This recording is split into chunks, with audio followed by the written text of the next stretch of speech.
Bismillahirrahmanirrahim. Assalamu alaikum to all. My name is Professor Muhammad Alman and currently I am serving in Government Shalimar College Bhagwanpura, Lahore as a lecturer in commerce.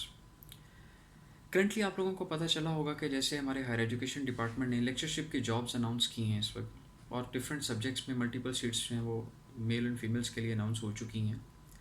तो मैंने अपनी video भी उसी से relevant कुछ information आप लोगों के साथ शेयर करने के लिए बनाई है कि हमारा ये जो पीपीएससी का एग्ज़ाम्स है इसमें किस तरह से सिलेक्शन क्राइटेरिया किस तरह से बनाया जाता है, किन किन चीज़ों के मार्क्स इसमें इंक्लूड होते हैं, किस तरह से हम अपने मार्क्स सिक्योर कर सकते हैं इन चीज़ों में और किस तरह से हम इंशाल्लाह ताला अपनी इसकी सिलेक्शन की तरफ मूव कर सकते हैं। फर्स्ट ऑफ ऑल तो आप लोगों को से शेयर करता चलूँ कि आपका 100 मार्क्स का जो पेपर है इसमें 80% आपका जो है वो सब्जेक्ट रेलिवेंट कोर्स होगा सारा और 20% आपका जो है वो जनरल नॉलेज बेस्ड होगा, सारा वर्कआउट होगा आपका।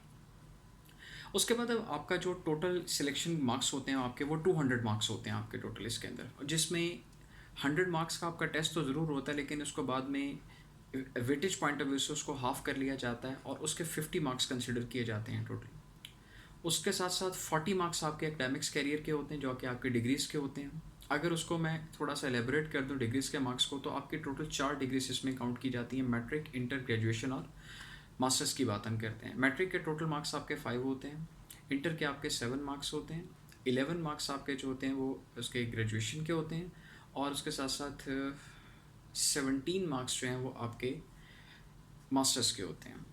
लेकिन ये तो है 4 डिग्रियों का प्लान है। तो अगर आपका 4 ईयर बीएस प्लान है तो उसमें फिर आपके ग्रेजुएशन और मास्टर्स के मार्क्स को कंबाइन करके 28 मार्क्स बना दिए जाते हैं और उसके ऊपर फिर आपकी सिलेक्शन होती है कि उसमें से आपकी मार्क्स कितनी परसेंटेज है, उसका पूरा एक पीपीएससी ने अपना एक चार्ट डिज़ाइन किया हुआ है। उसके अकॉर्डिंग आपके मार्क्स की जो टोटलिंग हो जाती है कि आपके टोटल मार्क्स कितने बनते हैं। 40 मार्क्स का आपका टोटल सेक्शन ये वाला होता है और उसके साथ साथ 50 मार्क्स मैंने आपको बता दिया कि आपके वेटेज पॉइंट ऑफ व्यू से टेस्ट के बना दिए जाते हैं। 90 मार्क्स आपके ये हो जाते हैं।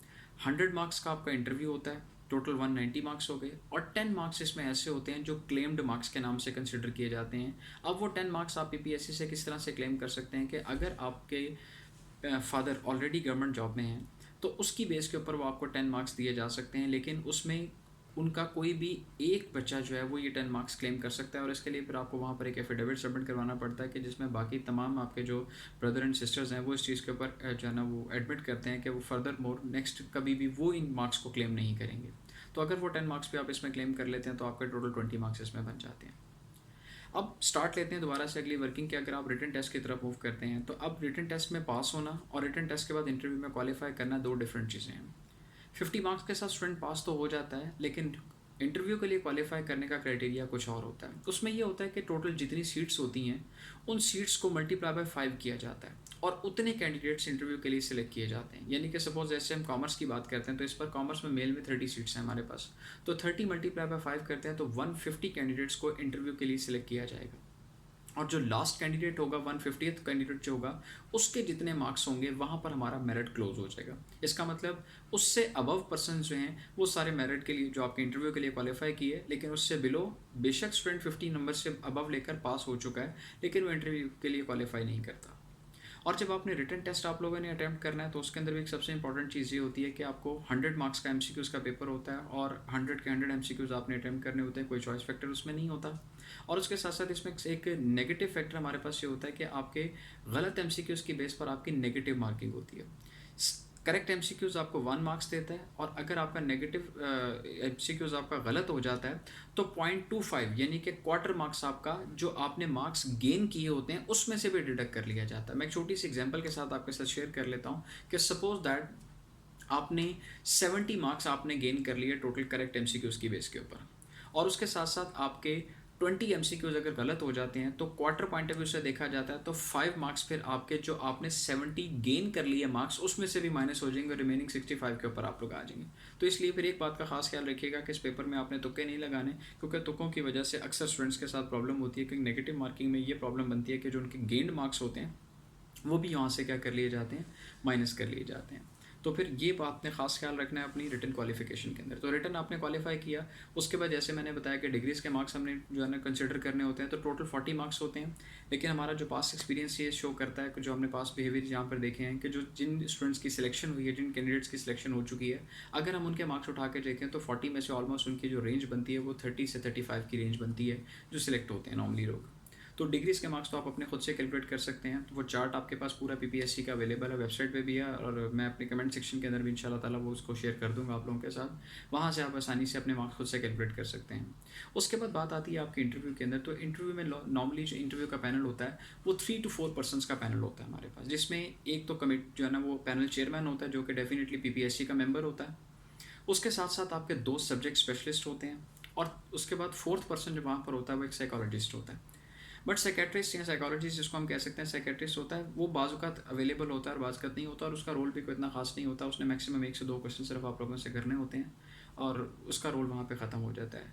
लेकिन बात आपका जो इंटरव्यू जो स्टार्ट होता है वो कहाँ से होता है कि वो आपका जो पीपीएससी का जो मेंबर है, जो उस पैनल का चेयरमैन होता है, वो अपनी बात आपसे स्टार्ट करता है। उसका पहला क्वेश्चन ही आपके साथ ये होता है कि इंट्रोड्यूस योरसेल्फ। वहाँ से उसने आपकी बात स्टार्ट करनी है, और फिर उसके बाद उसने आपके इंटरव्यू के जो आपने अपना इंट्रोडक्शन देना है, उसने इंट्रोडक्शन के अंदर से ही आपसे क्या करने हैं, कुछ और क्वेश्चंस निकाल लेने हैं। 2 4 5 7 क्वेश्चंस के बाद मैक्सिमम कुछ जनरल नॉलेज के एक आधे क्वेश्चन वो आपसे पूछ लेगा, और उसके बाद फिर आपको शिफ्ट कर देगा, अपने सब्जेक्ट स्पेशलिस्ट के हैंड ओवर कर देगा। सब्जेक्ट स्पेशलिस्ट आपसे रिलेवेंट टू द सब्जेक्ट आपसे क्वेश्चन करेंगे। मैक्सिमम 3-4 क्वेश्चन एक पर्सन कर लेगा, 3-4 क्वेश्चन एक पर्सन कर लेगा।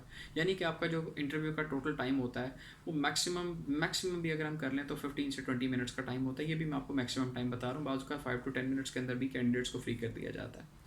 और उसके बाद फिर आपका ये सारा का सारा स्कोर, जैसे मैंने अभी आपको बताया कि बनाया जाता है कि रिटर्न के 50 मार्क्स होते हैं, 40 मार्क्स आपके डिग्रीज़ के होते हैं, 100 मार्क्स आपके इंटरव्यू के होते हैं, और 10 आपके क्लेम्ड मार्क्स होते हैं। और इनके बाद फिर क्या किया जाता है कि फाइनल जो है ना मेरिट बनाया जाता है, और उसमें से जो टॉप 30%, जैसे मैं एग्जांपल ले चुका हूँ कि 30 सीट्स हैं हमारे पास, उनको सेलेक्ट कर लिया जाता है। तो ये कुछ जनरल गाइडलाइंस मैंने आप लोगों के साथ शेयर की हैं इसकी पीपीएससी के टेस्ट की।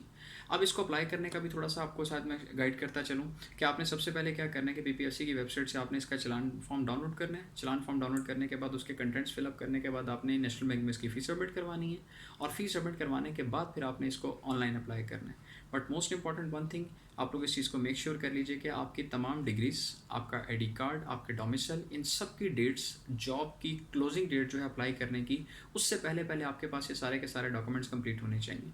कोई एक भी डॉक्यूमेंट अगर आपका इसमें मिसिंग होगा तो it will create tension for you. और उसके साथ साथ मैं आपको और भी चीज़ें बताता चलूँ कि जो बीएस डिग्रीज होल्डर्स हैं, या बाजू का जो हमारे प्रोफेशनल स्टडीज़ के कैंडिडेट्स हैं, कॉमर्स के रेफरेंस से बात करूँ, लाइक जिन्होंने एसीएमए किया हुआ है या जिनके चार्टर्ड अकाउंटेंसी की वर्किंग है, तो उनको चाहिए कि वो इमीडिएटली सबसे पहले क्या कर लें कि एचईसी से इक्विवेलेंट सर्टिफिकेट अपना वहाँ से अवेल कर लें। और इक्विवेलेंट सर्टिफिकेट्स की फिर आपको यहाँ पर ज़रूरत पड़ेगी। इस तरह इस्लामियात की बात कर लें, इस्लामिक स्टडीज़ का जो कोर्स होता है उसमें कुछ लोगों ने दरस निज़ामी वगैरह किया होता है, तो उसकी भी फिर हमें एचईसी से इक्विवेलेंस लेनी पड़ती है, क्योंकि विदाउट इक्विवेलेंस पीपीएससी आपको टेस्ट इंटरव्यू के लिए क्वालिफाई नहीं करेगा।